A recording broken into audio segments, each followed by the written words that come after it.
If you're struggling financially right now, I want you to know that you're not alone. Millions of people around the world are facing the same challenges you are, dealing with debt, living paycheck to paycheck, and wondering if things will ever get better. But here's what I need you to understand. Your current financial situation is not your final destination. It's actually just a starting point. And if you're willing to make some changes, your life can transform in ways you never thought possible. Before we dive into how to turn things around, if you find this video valuable, please consider subscribing to the channel. We're building a community of people committed to financial freedom, and I'd love to have you as part of it. Now let's talk about why you're struggling in the first place. Most people don't wake up one day and decide to be broke. Financial struggle usually happens gradually, through a series of small decisions that compound over time. You spend a little more than you earn here, skip a payment there, and before you know it, you're trapped in a cycle that feels impossible to break. The first step to changing your situation is understanding that you got here through habits, which means you can get out through different habits. This is incredibly powerful because it means the solution is within your control. You don't need permission from anyone else, and you don't need to wait for circumstances to be perfect. You just need to decide right now that things are going to be different. The second thing you need to understand is that financial freedom isn't about earning more money. I know that sounds counterintuitive, but think about it. There are plenty of people who earn six figures and still live paycheck to paycheck. There are also people who earn modest incomes but have built substantial wealth. The difference isn't their salary, it's their spending habits and their mindset about money. If you want to change your financial life, you have to start by changing how you think about and interact with money. So what's the actual roadmap to getting out of financial struggle?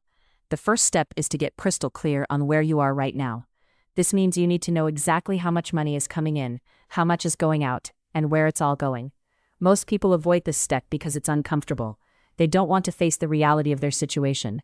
But here's the truth. You can't fix what you don't measure. You need to sit down and write out every single expense you have, every subscription, every coffee, every dollar that leaves your account. This gives you visibility, and visibility is power. Once you know where you stand, the next step is to create a spending plan, which I prefer to call a budget because it sounds less restrictive. It's about making intentional choices with your money. You're going to allocate money to different categories based on your priorities.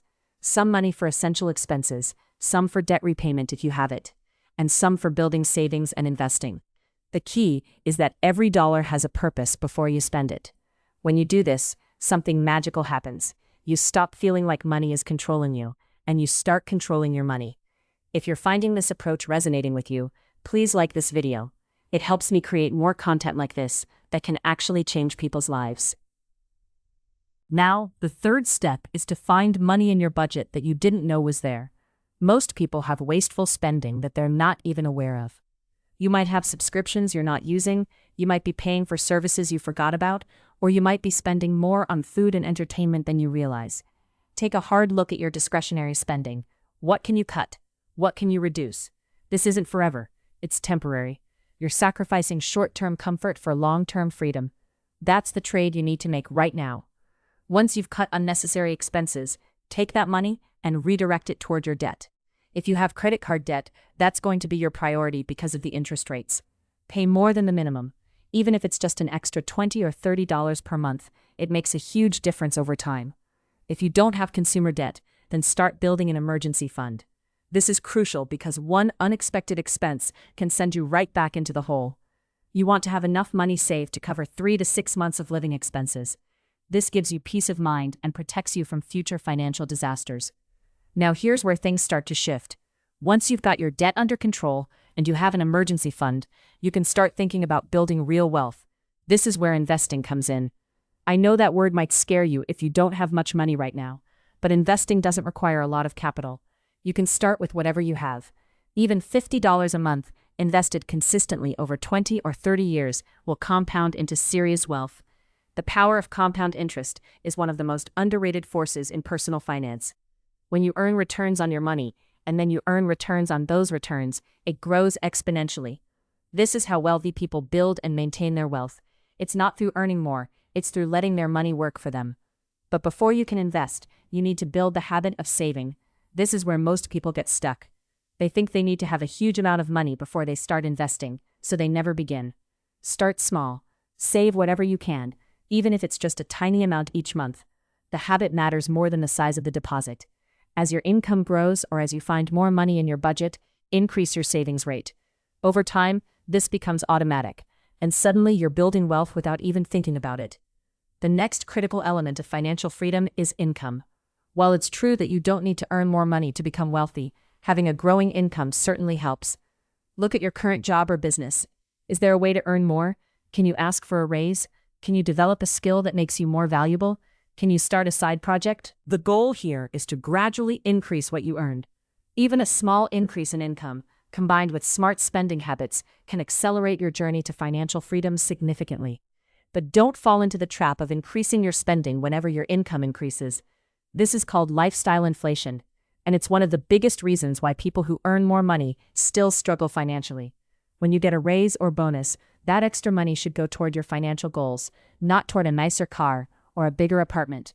Stay humble with your lifestyle choices, even as you earn more. This is the secret that most wealthy people know. Now let's talk about mindset, because this might be the most important part of all.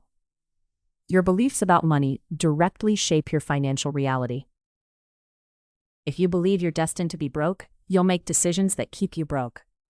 If you believe that financial freedom is possible for you, you'll make different choices. You'll be more intentional with your spending. You'll look for opportunities to earn more. You'll educate yourself about money. You'll take action. Start telling yourself a different story about your financial future.